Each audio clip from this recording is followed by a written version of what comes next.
How's it going, everybody? Right, in this video I'm going to be showing you how to make a Peruvian dish called Lomo Saltado. I shall say that again, Lomo Saltado. Yeah, it sounds really good, doesn't it? And it is. Easy to put together, extremely tasty, very traditional. So I'm going to show you how to do it. Now then, it looks very busy there, doesn't it? I assure you it isn't. So let's go through it. Start on the outside. Dried parsley, ground ginger. On the other side, some dark soy, some pepper. Okay, let's work our way around, shall we? I've got some finely chopped coriander, some spring onion, finely chopped, red onion, finely chopped. Well, not finely chopped actually. I'll be lying to you there. You kind of want it half moony, Jill Ewing, as they say. Good old Jill. Jill Ewing lives 3 doors down. That's her. So that's what you want to do. Beef, sirloin. If you can't get sirloin, any decent steak will do. You don't have to go mega expensive, just a nice piece of steak. So I've got about 3/4 of a pound there, half pound to 3/4 of a pound of steak, and I've cut them into strips like so. Okay, come round here, got some tomatoes. Cut some tomatoes up nice and thick, just like that. Got some bell peppers in there, mixed bell peppers. Extremely colourful, adds all that flavour to it. 3 cloves of chopped garlic. That's all done in there, and that's basically all you need for that bit. However,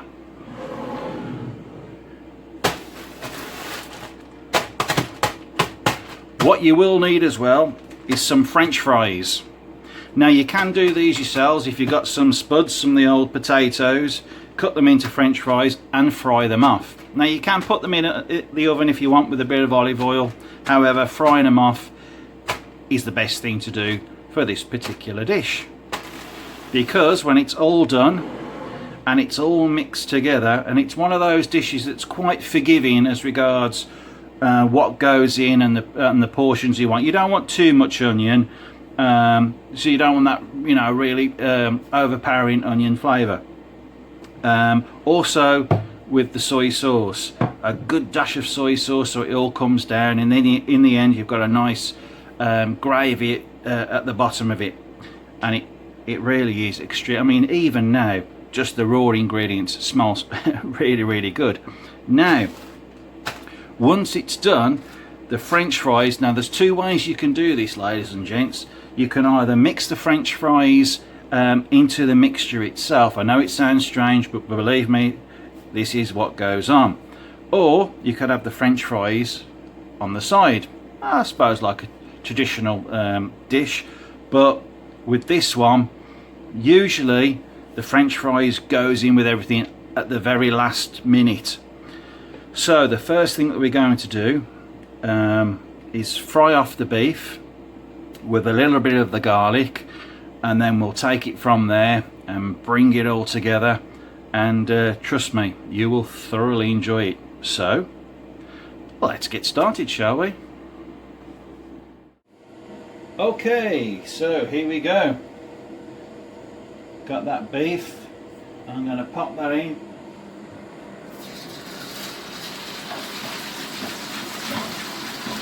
To a hot pan, get some more in there.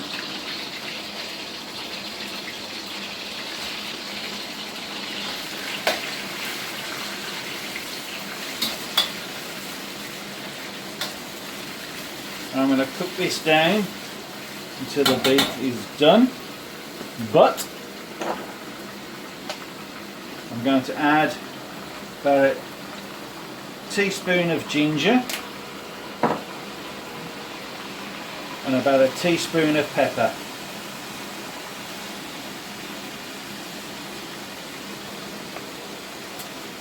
Into that.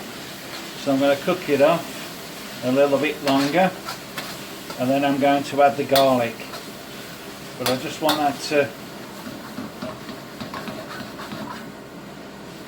cook off a bit. Get it nice and brown and cooked. Now the thing is, ladies and gentlemen, when you're cooking on a normal stove, you're not going to get the same heat as what you would say in a restaurant or somewhere with the big burners that they've got. And that's the thing, you see. So you've just got to keep it going as much as you can. I can see that beef is starting to go either side. So I'm going to add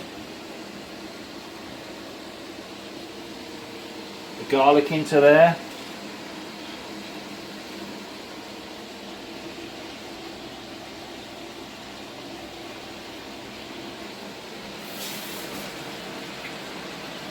This is when it starts to really get really aromatic, nice.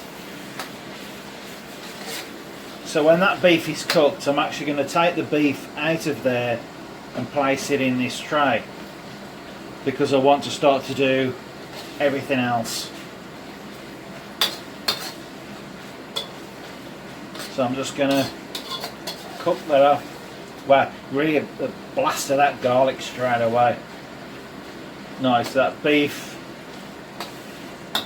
ginger, that pepper in there, the smell, just everything starts to really sort of come together, and it's really, really nice. So okay, so I'm going to take this out the pan now and pop it in the tray. Then I'm going to start with all the veg and bring it all together. So, wow, it smells absolutely so good.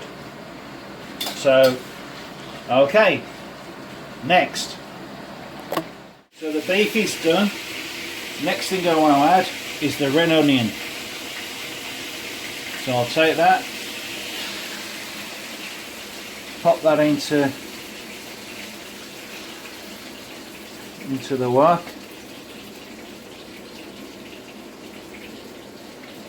The smell from that beef is absolutely beautiful. So good. So I'm going to let the onions. I don't want the onions to go really soft. So this is when things get a little bit hectic, because you just want to see the onions start to wilt slightly.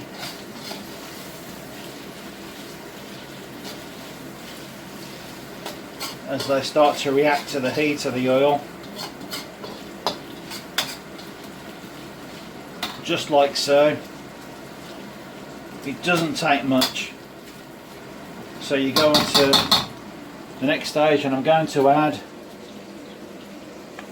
a little dash of parsley. So I've added a teaspoon of parsley.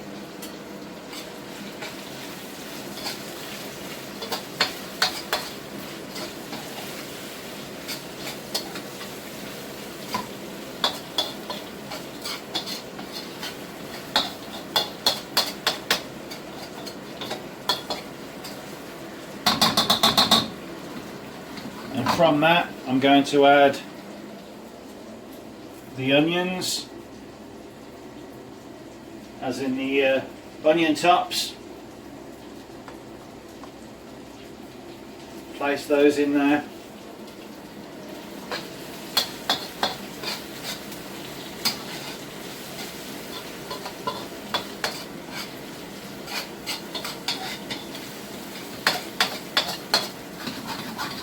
Wow, that really does smell absolutely gorgeous.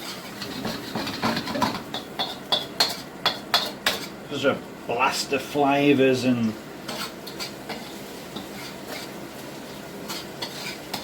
so good. so good. Okay, next I'm going to put the coriander. So just grab that and pop that in. As best as I can. I know I've got everything cramped together here, but it is what it is, everybody, it is what it is. But, wow, but yeah. But when that starts to catch the oil, the smell from that's going to be absolutely beautiful. And we haven't finished yet. But yes, wow. Amazing. All these different flavours coming together.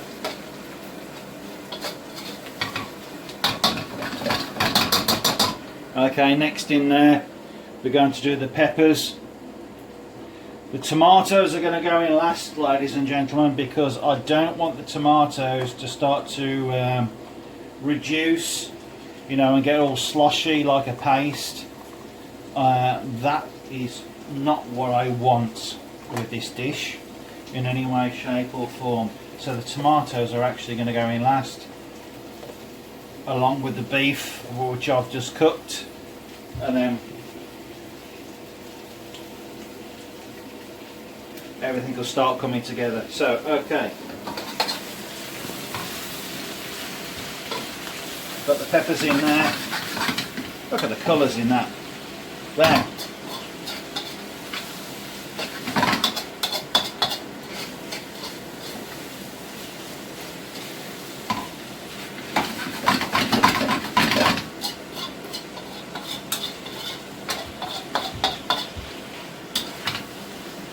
Keep folding it.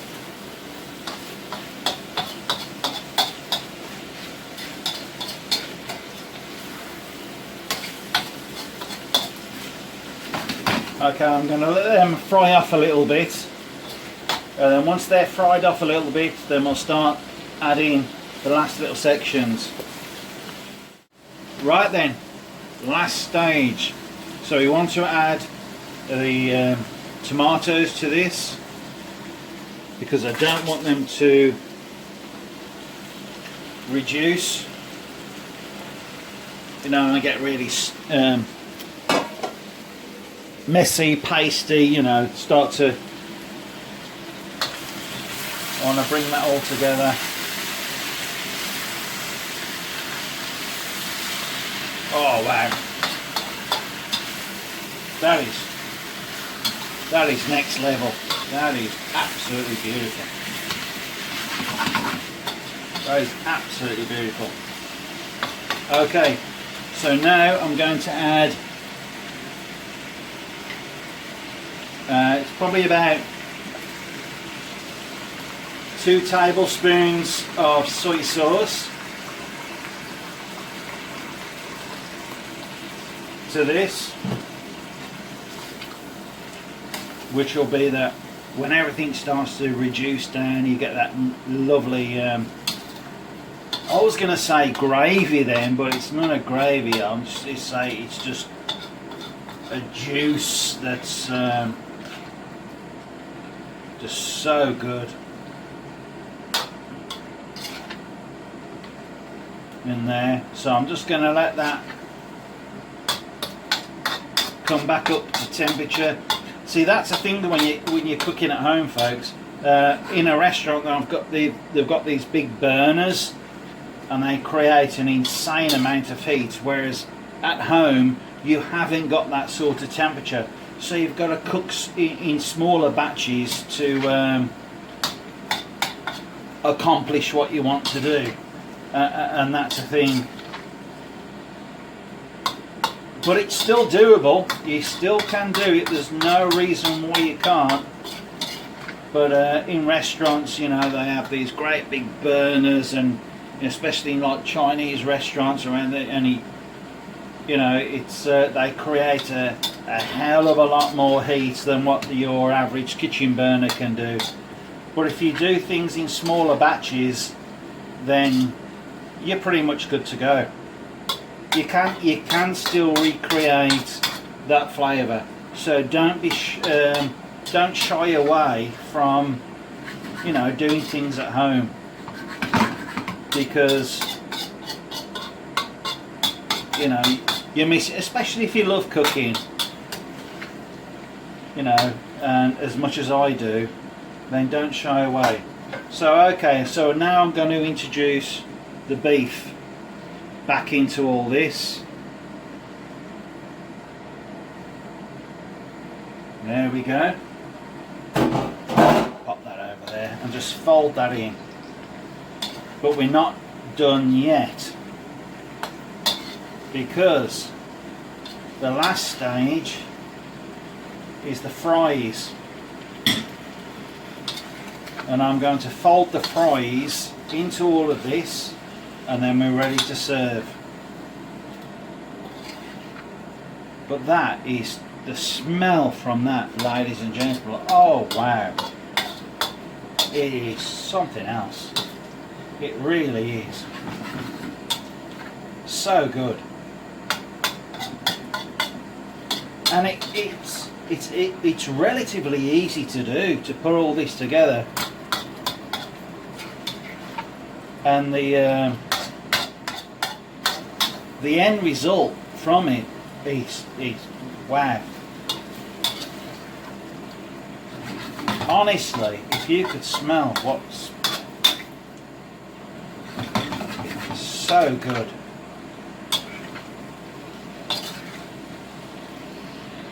Okay, so that's pretty much done for that stage. So now I'm just going to put the fries in there and fold the fries in, and then we're ready to serve. But wow, all those flavours, all the colours, everything just moulding together, just absolutely fantastic. Absolutely fantastic. Okay, so let's put the fries in.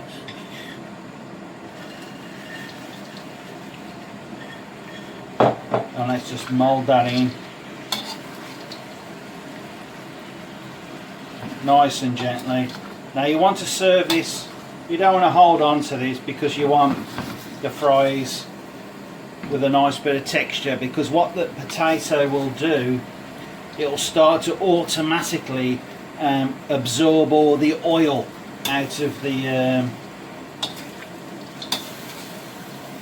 dish, and it'll become like soggy, and you don't want that. So it's kind of, once you've introduced the fries to the dish, then it's boom, that's it, it's time to serve. There's no ifs, buts or whatever. It's rock and roll. But there you go. There you go. And that is it for the dishing up. Take a close up of that. Check that out. And there you go. So I will catch you on the next video. I hope you enjoyed this one. If you did, give me a thumbs up. Even better, subscribe. It would mean the world to me. And I will catch you on the next one. Catch you later, folks.